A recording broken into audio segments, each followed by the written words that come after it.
Isaías 62 trata dos propósitos que Deus tinha para Israel sendo restaurado a partir da restauração de Jerusalém, certo? E a mensagem para nós, exatamente, eu fiz essa mensagem exatamente para evitar a pergunta: o que tem a ver? O que a igreja tem a ver? O que eu, como crente, tem a ver com a restauração da Nova Jerusalém e na esteira da restauração de Jerusalém, a restauração das funções sacerdotais de Israel? O que tem a ver, né? Então, o que você tem a ver é que você faz parte da nova aliança. E estando lá, na Jerusalém restaurada e nas funções sacerdotais de Israel restaurada, você terá o privilégio de ser pastoreado por Israel, pelos sacerdotes de Israel. Porque os sacerdotes de Israel são pastores também. O livro de Ezequiel os chama de pastores, né? Só que na época de Ezequiel, eles eram pastores mercenários, né? Cuidava só de si, não cuidava do povo de Israel, não cuidava das ovelhas. Tá certo? Então, repetindo a mensagem para ficar bem clara na nossa mente, para você, a questão a ser respondida é: quais benefícios há para os outros participantes da nova aliança? Os outros são as outras nações, né? Porque a nova aliança, como já expliquei, abrange não somente Israel, mas todas as nações. Então, quais são os benefícios para os outros participantes da nova aliança no fato de Israel ser finalmente alçado, né, à função para a qual foi constituído desde a primeira aliança? Desde a primeira aliança, era para Israel ser sacerdotes do mundo, ser uma nação de reino de sacerdote, como está prometido lá em Êxodo 19:6. Deus prometeu: vocês serão reinos de sacerdotes, né? Qual era a função desse reino de sacerdote? Espalhar a mensagem do Evangelho, espalhar o conhecimento de Deus pelo mundo inteiro. E como é que se espalha o conhecimento de Deus por onde quer que a gente passa? Lucas, na sala de aula. Isso, principalmente pelo bom testemunho. Aí Israel deu mau testemunho, não praticou a lei, não levou a sério o conhecimento de Deus, falhou em ser um propagandista do nome de Deus pelo mundo afora, porque perdeu a credibilidade. Aí a gente já vai aprendendo. Evangelizar é uma questão de credibilidade. Não saia por aí dizendo: eu vou para o céu e estou convidando você para ir para o céu, se sua vida não tem nada a ver com esse céu que você faz, né? Nós temos ainda uma amiga, embora ela foi embora daqui, da cidade, ela era incrédula e é incrédula até hoje. Mas ela tinha umas conhecidas, parentes, crentes, que dava péssimo testemunho. Um dia ela falou para uma delas: olha, se você for para o céu, eu quero ir para o inferno. A maioria dos incrédulos fala isso para os crentes. Não tem mau testemunho, sem contar os neopentecostais, o mau testemunho dos neopentecostais que pregam o evangelho da prosperidade e elogia só aqueles crentes que ficam ricos. Os incrédulos olham para lá e vê a ganância lá no meio e dizem: eu não quero essa crença para mim. Então, o testemunho é que causa impacto sobre a nossa vizinhança, né? É o testemunho que abre portas para a gente falar de Jesus Cristo, para a gente evangelizar as pessoas, né? Por isso é importante analisar-se para ver se você está obedecendo a Deus. Os sacerdotes não obedeceram a Deus, perderam a credibilidade, ninguém dá valor para Israel mais. Mesmo hoje, ninguém dá valor para Israel como portadores das alianças, como mentores dos oráculos de Deus. Ninguém valoriza Israel. Israel é como o restante do mundo. Tel Aviv hoje é o maior centro de turismo gay do mundo. Na época, diz que Tel Aviv superlota de gays, né?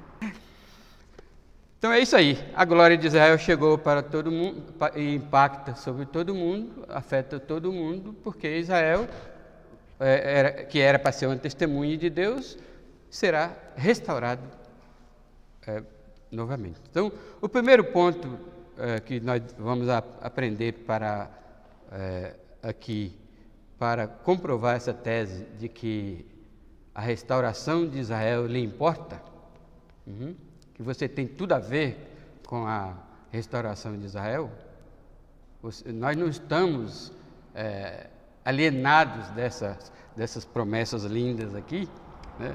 É que restaurando a posição de Jerusalém junto às nações, o Senhor cumpre as promessas da nova aliança para com todas as nações. Vocês já ouviram falar que Israel é o relógio de Deus? Então é isso mesmo. O cronograma profético está atrelado a Israel. Então, quando explode uma bomba lá em Israel, o meu coração treme, mas não é de medo, não, de alegria, porque eu penso assim, vai que seja as profecias se cumprindo, porque se cumprindo para Israel, se cumprirá para todos os participantes da nova aliança. As bênçãos, quando as bênçãos da nova aliança virem a Israel, a igreja inteira se alegra, porque chegou o nosso dia, né, de gozar das bem-aventuranças prometidas desde Gênesis, quando disse, ele te ferirá a cabeça, o calcanhar, mas o descendente da mulher te ferirá a cabeça, né? Então, desde Gênesis há promessas para todas as nações, né? Mas todas se cumprem a partir de Israel. Então, o ponto número 1 de defesa dessa tese é que, restaurando a posição de Jerusalém junto às nações, porque nós vamos ver aqui que Israel não tem valor nenhum para as nações hoje, salvo para alguns, né? Essa semana eu ouvi um pregador, exatamente aquele pregador que estava pregando sobre depressão, eu não sei porquê, ele começou a pregação falando de quanto Israel é abençoado, mesmo hoje, né? Todas as vacinas, todas as tecnologias, a maioria, quase todas, né? Quase todas as vacinas, quase todas as tecnologias, quase todas as benfeitorias do mundo vieram de Israel, né? Ele começou falando isso, né? Então, mas Israel não é valorizado hoje, ninguém olha para Israel, mas nesse dia Deus vai restaurar a posição de Jerusalém junto às nações. As nações vão voltar os seus olhos para Israel, né? Então, fazendo isso, o Senhor cumprirá todas as promessas da nova aliança, e nós estamos lá, no bojo das promessas, das ricas promessas da nova aliança. Vamos ver isso aqui, no começo do versículo 1 ao versículo 5. Por amor de Sião, me não calarei, e por amor de Jerusalém, não me aquietarei, até que saia a sua justiça como um resplendor, a sua salvação como uma tocha acesa. Então, quem é que está falando aqui? O profeta ou Deus? Quem é o locutor aqui? O Senhor. O Senhor quebrou o silêncio, né? Porque até aqui, pelo menos até o capítulo 59, Deus faz completo silêncio, embora um flashzinho ali, outro acolá, no livro de Isaías, mas havia completo silêncio de Deus sobre quando ele abrir os tesouros infinitos das bênçãos que ele tem reservado para o seu povo, o povo da nova aliança que inclui Israel, para Israel que inclui a gente, né? Então, Deus abre as cortinas, agora no capítulo 62. Abre as cortinas? Não, abre a sua boca, abre a sua boca, né? E ele diz que não vai parar enquanto não vier à tona a justiça de Israel, de Jerusalém, de Sião, com um resplendor, e a sua salvação. A palavra salvação, algumas vezes ela é ambígua, né? Ela tem vários sentidos, né? Quando nós lemos salvação no Antigo Testamento, 99,9% da palavra salvação é a salvação física, o livramento de Israel dos seus inimigos, né? Agora, quando nós lemos salvação no Novo Testamento, aí a coisa muda de figura. No Novo Testamento eu posso dizer que 99,9% se refere ao arrependimento dos pecados e o livramento do inferno, mas mais do que isso,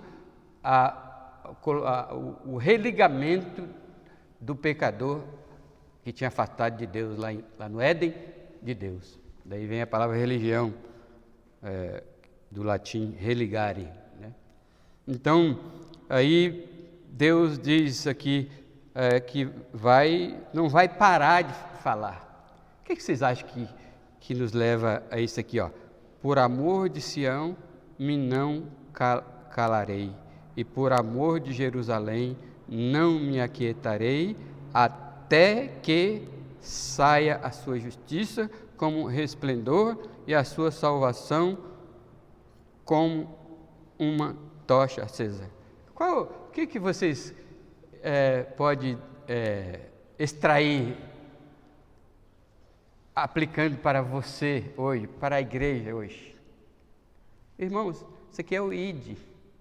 Ide por todo mundo e pregar o evangelho. Desde que Jesus veio, Deus não para de falar.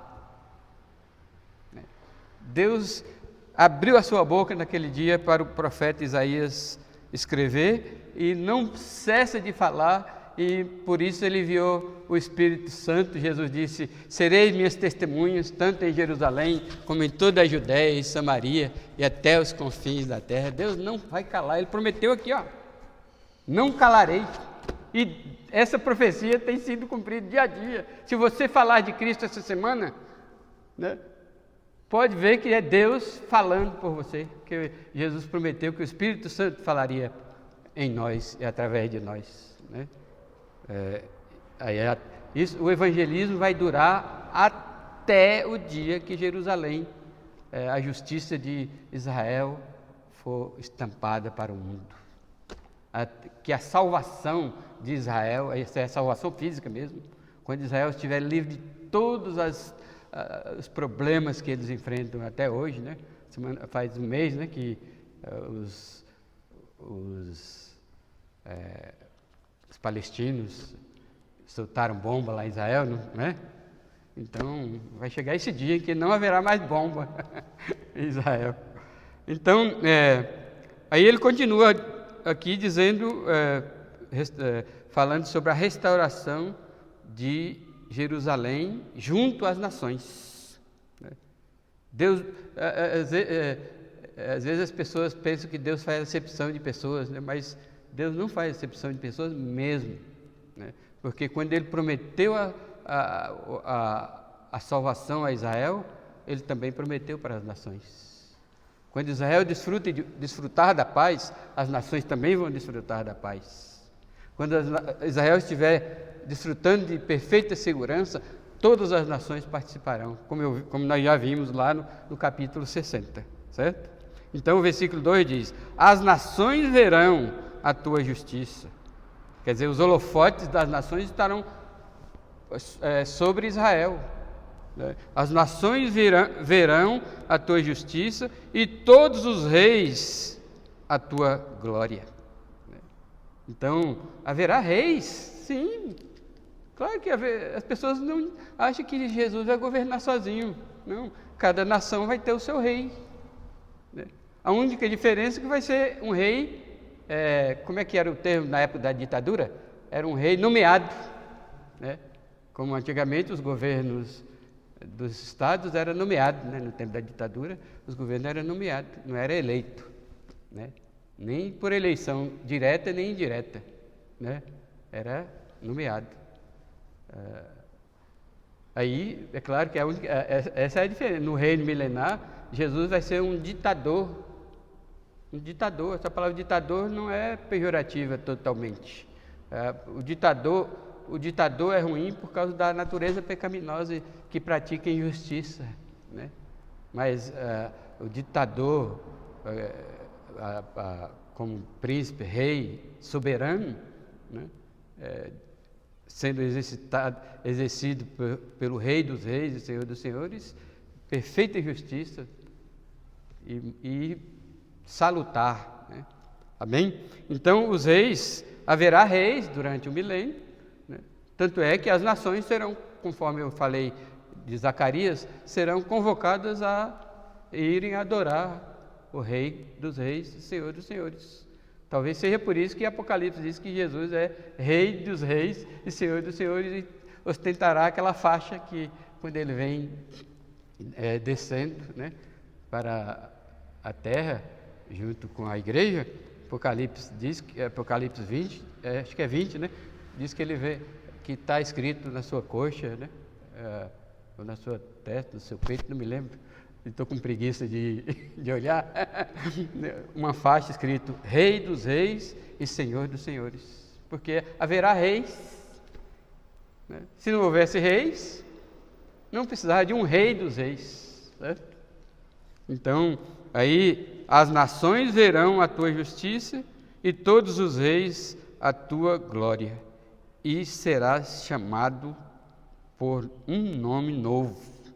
Certo? A gente não sabe que nome novo é este, né? Talvez esse nome novo signifique a restauração da credibilidade, restauração do moral, né, de Israel perante as nações, restauração do sacerdócio de Israel, né? Talvez que a boca do Senhor designará. Então, esse nome ainda não foi designado, porque ele diz aqui que Deus vai ainda designar. Mas uma coisa é certa: a justiça de Israel será restaurada e todas as nações verão. Versículo 3: serás uma coroa de glória na mão do Senhor, um diadema real na mão do teu Deus. Quer dizer, a honra de Israel sendo restaurada, né? Porque aqui no capítulo 61, ou 62, ou 60, fala que Israel terá honra em dobro, né? Aí 62 pode ser uma explicação do significado dessa honra em dobro que Israel vai receber. Versículo 4: nunca mais te chamarão desamparada.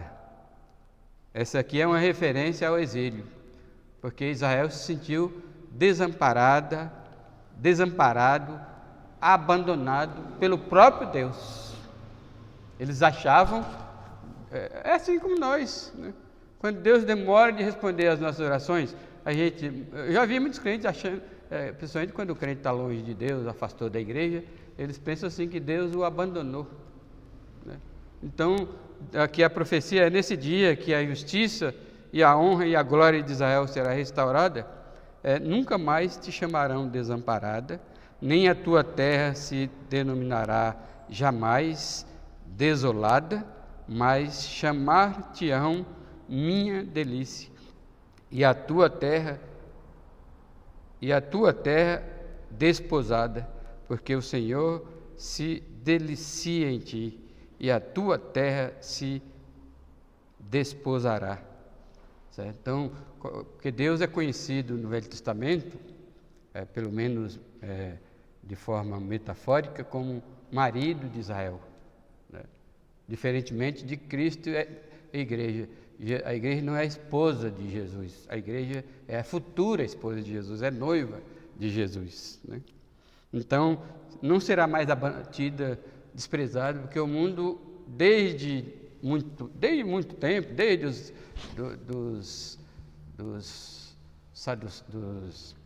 habitantes da Palestina que foram deixados como os filisteus, amorreus, etc., eles nunca tiveram o valor que eles têm, né? E no cativeiro isso se acentuou. As nações não valorizam Israel. Mas nesse dia da restauração de Sião, prometida aqui no capítulo 62, as nações vão valorizar e ela não será uma terra abandonada, pelo contrário, a terra se desposará. Aqui agora não é tanto uma referência sobre Deus como marido, mas sobre os próprios filhos de Israel, né? Os próprios filhos de Israel pareciam não confiar na Israel. Para o povo de Israel atual, existe até ateu, né? Existem ateus aqui no Brasil que são judeus, né? Aí, porque como um jovem esposa a sua donzela, assim os teus filhos te esposarão a ti. Como o noivo se alegra da noiva, assim de ti se alegrarão o teu Deus. Então aqui é Deus e o povo de Israel se alegrando na restauração de Jerusalém. Então, esse ponto aqui, como já me referi, significa que você tem tudo a ver com a restauração de Israel. A igreja tem tudo a ver com a restauração de Israel. A igreja se beneficiará com a restauração de Sião, porque restaurando a posição de Jerusalém junto às nações, o Senhor, fazendo isso, está se cumprindo as promessas da nova aliança para todas as nações. Amém? Essa é a história do versículo 1 ao versículo 5. Agora, no versículo 6 a 9, nós temos o seguinte: este é o segundo ponto da defesa da nossa tese aqui, de que você está envolvido até a cabeça com os benefícios, até o pescoço com os benefícios da restauração de Israel. Então, o segundo ponto é: com o restabelecimento das funções sacerdotais de Israel, o Senhor conecta, eu usei a palavra que está em voga no momento, conectar, né? O Senhor conecta as nações à sua presença constante por meio da oração. Então, restaurando Israel, restabelecendo o sacerdócio, aí o sacerdócio é o ponto de ligação entre as nações e Deus, né? Então, as nações desfrutarão da presença de Deus pelo ministério dos sacerdotes. É isso que é o ponto, né? Vai do versículo 6 a 9. Olha aqui o que está dizendo: sobre os teus muros, ó Jerusalém, pus guardas, que todo o dia e toda a noite jamais se calarão. Vós, os que fareis lembrado o Senhor, não descansareis. Não vai confundir aqui esses guardas sobre os muros de Israel com os guardas sobre os muros de Jerusalém na construção dos muros por Neemias. Os guardas aí você vai entender a diferença pelas funções de cada um. Por ocasião da reconstrução do muro por Neemias, os guardas eram chamados de quê? Atalaia, certo? Qual é o papel do atalaia? Avisar do perigo. Lá vem uma nação invadir Israel. Então eles avistavam de longe, porque estava em cima do muro, né? Então a função deles era avisar. Não deixa de ser uma função, mas é uma função interessante e aplicada à proclamação do Evangelho hoje. Hoje cada crente é um atalaia. Mas aqui, esses guardas são os sacerdotes. Restabelecido, o ministério sacerdotal restabelecido em Sião, em Jerusalém, restaurado por ocasião do milênio. Por quê? Eles aqui não avisam ninguém, porque não precisa avisar, não tem nada para avisar, ninguém está correndo perigo. Na época de Neemias e em outras épocas, o povo lá do outro lado do muro corria risco de ser invadido pelos inimigos. Hoje, como atalaia, nós vemos o risco de pessoas ir para o inferno, por assim dizer, ou pelo menos sofrer as amarguras do inferno, porque os eleitos não vão para o inferno, certo? Mas há eleitos sofrendo porque ainda não foram alcançados pelo Evangelho, certo? Há eleitos que ainda não desfrutam o gozo da vida eterna, da salvação, e por isso eles sofrem e são subjugados e pilhados pelo mundo e por Satanás e pela sua própria natureza pecaminosa. Os eleitos que ainda não foram buscados por Jesus, Jesus disse: eu busco as minhas ovelhas, né? Aí, aqueles que não foram buscados por Jesus, eles estão sofrendo. Então, o ir por todo mundo e pregar o Evangelho, não é, às vezes a gente corre o risco, até eu mesmo cometo esse erro de vez em quando.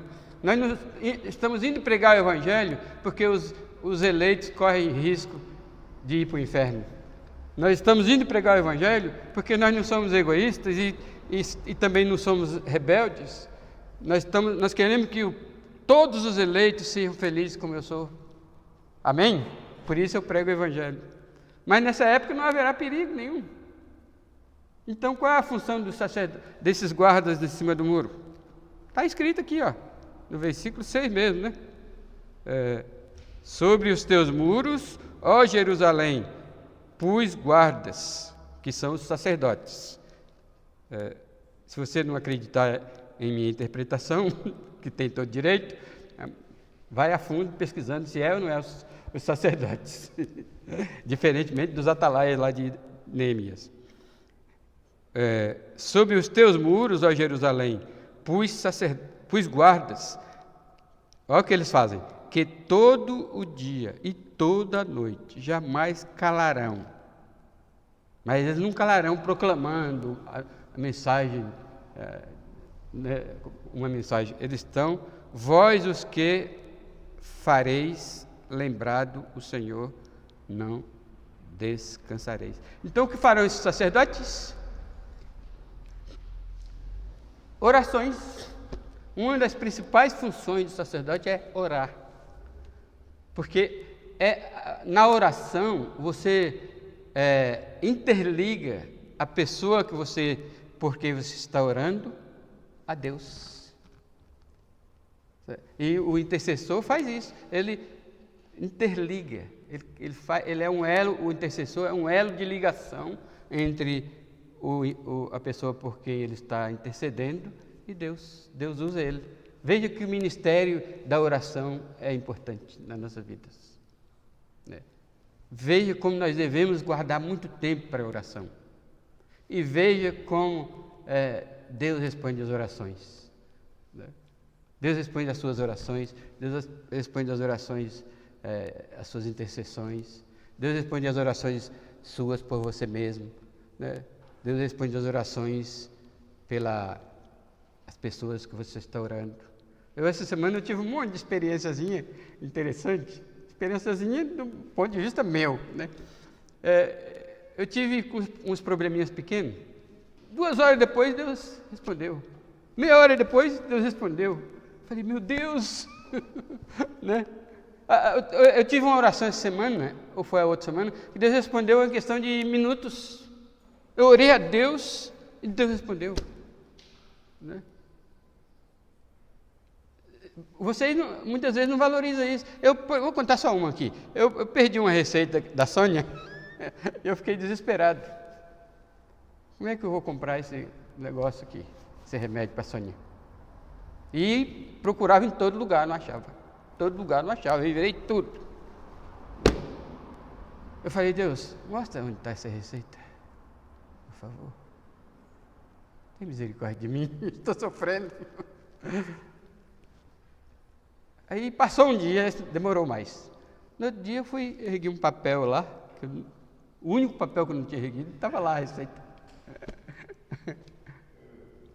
Fiquei na euforia, agradecer a Deus. E tanto, eu contaria, as nossas tartarugas não querem comer.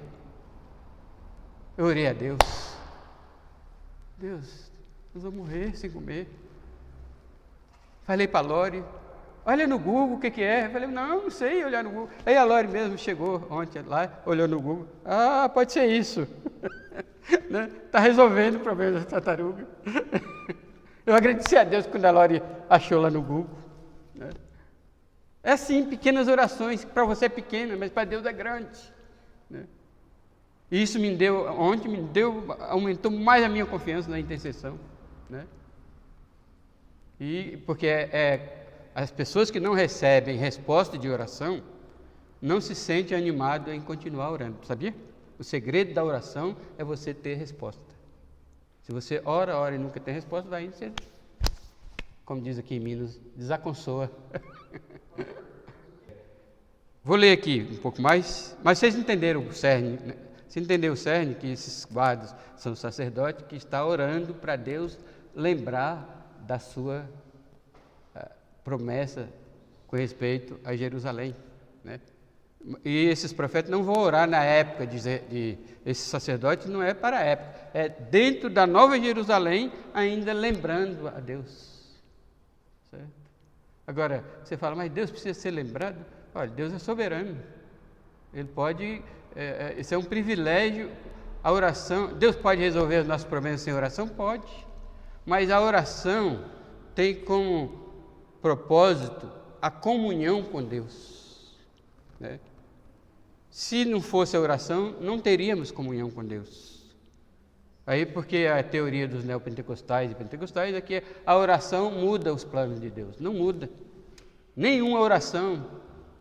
Por isso, é outra explicação, Lucas. A oração que Deus não responde é porque não estava nos seus planos. Certo? Aí, quando Ele diz não, né? Aí vai indo, você entende isso. Nem deis a Ele descanso até que estabeleça Jerusalém. Não dele, Ele descansa a quem? Deus, né? Vocês sabem que Jesus ensinou a gente a orar persistentemente, né? Como se estivesse perturbando Deus, né? Até Ele conta daquele homem que estava dormindo e veio um viajante batendo a sua porta. Ele disse, não, eu estou dormindo, não vou levantar para lhe atender, não. Ele insistiu, e de tanto insistir, o homem levantou, né, da cama, veio, atendeu ele, supriu as necessidades dele. Então, Jesus ensinou que a oração também tem que ser assim. A gente não deve esmorecer de orar, certo? Aí, o versículo 8, jurou o Senhor pela sua mão direita e pelo seu braço poderoso, nunca mais darei o teu cereal por sustento aos teus inimigos, nem os estrangeiros beberão o teu vinho, etc, etc, e tal, né? Mas aqui é a liberdade que Israel vai ter de negociar com as nações, como nós já vimos no capítulo 60, né? Haverá livre negociação de Israel com as nações, né? E as nações trarão os seus produtos livremente para Israel, Israel transferirá os seus produtos para as nações, e não haverá fartura de tudo, porque não haverá essa ganância de hoje do mercado, o tal do mercado, né? Deixa eu esticar um pouquinho aqui, vocês notam aí a polêmica que está dando a importação de vacina no Brasil, né? Na Nova Jerusalém não vai ter essa polêmica, é só mandar um WhatsApp para o Egito, olha, estou precisando de farinha lá em casa, imediatamente, porque o egoísmo vai ser eliminado, né? Imediatamente o Egito mandará a farinha lá para Israel, entendeu? Sem problema. Não haverá desconfiança, depois você paga, né? as empresas de vacina estão querendo pagamento adiantado, né? Tá certo? É uma luta, né? E assim por diante. Versículo 9 encerra esse ponto. Mas os que o ajuntarem, comeram. Quer dizer, resumindo aqui, eu vou passar aí para ganhar tempo, né? Israel desfrutará da sua produção em paz, né? E sem egoísmo, é claro. Eu vou tocar só no terceiro ponto, só vou tocar aqui, ó. Tenha paciência um pouquinho, que eu enrolei muito hoje. Eu reconheço.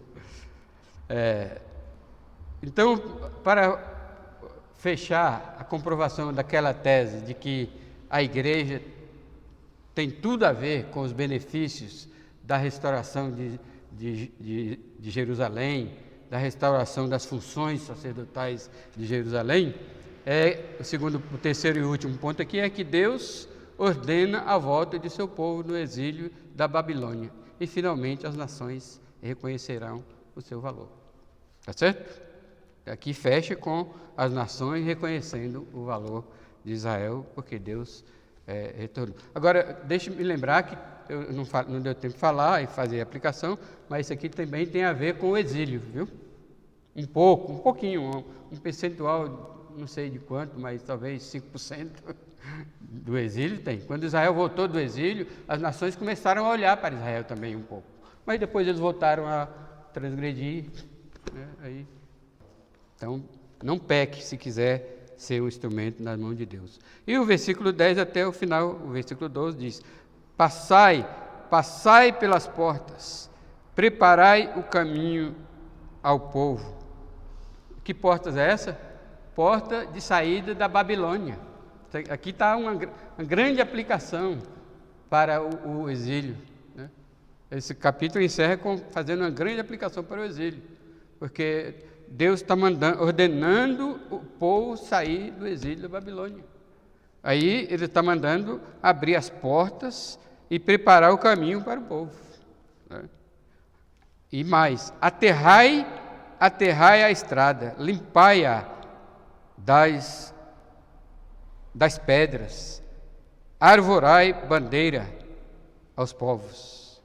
Esse aqui tem um significado para a Jerusalém do milênio também, porque aqui Deus está ordenando a saída Por que Deus está ordenando a volta de Jerusalém, dos judeus da terra da Babilônia? Porque, como nós vimos desde o capítulo 40, é com a volta da terra da Babilônia que Deus promete a nova aliança. Quando os judeus vão para a Babilônia desterrados, é Deus disciplinando-os porque eles quebraram a antiga aliança. Mas quando eles voltam, é Deus os abençoando com a promessa da nova aliança, né? Porque é promessa ainda, com a promessa do restabelecimento da nova aliança. Quando foi que a nova aliança começou? Quem sabe responder? Se cumpriu, que a nova aliança começou a se cumprir. Antes que você fale, quando Jesus nasceu em Belém, da Judéia. Ali foi o começo da nova aliança, porque não existe aliança sem mediador. Não existe aliança sem mediador. Na antiga aliança, o mediador era Moisés. Na nova aliança, o mediador é Jesus, inclusive por promessa de Moisés, né? De Moisés não, de Deus, colocou no coração, na boca de Moisés. Então Deus, essa promessa tem a ver com o restabelecimento, a concretização das promessas da nova aliança, porque era necessário que o povo voltasse para do desterro da Babilônia, para que as promessas da nova aliança se cumprissem.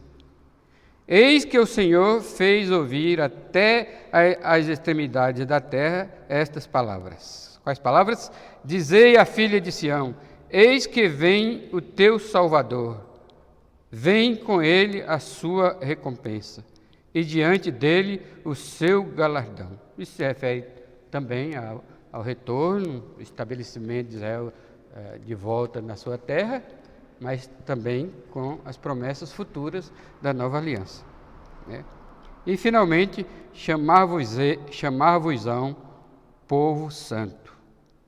Agora, no retorno da nova aliança, Israel não teve esse reconhecimento das nações. É só lá, em Jerusalém do milênio, na Sião restaurada, no sacerdócio restaurado, é que os judeus vão ser reconhecidos como povo santo, remidos do Senhor, e Sião serás chamada a procurada, a cidade não deserta.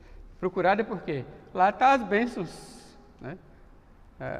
Haverá uma grande procura por Jerusalém, não por causa do turismo, né? Mas por causa das bênçãos, porque agora todas as nações do milênio são salvos, nações salvas, são nações com cidadãos salvos. E o salvo tem no coração, colocado por Deus, as leis impressas, que essa foi uma das promessas que nós estamos vendo lá no estudo nas pregações do livro de Hebreus. Imprimirei as minhas leis em seus corações. Então, uma das coisas que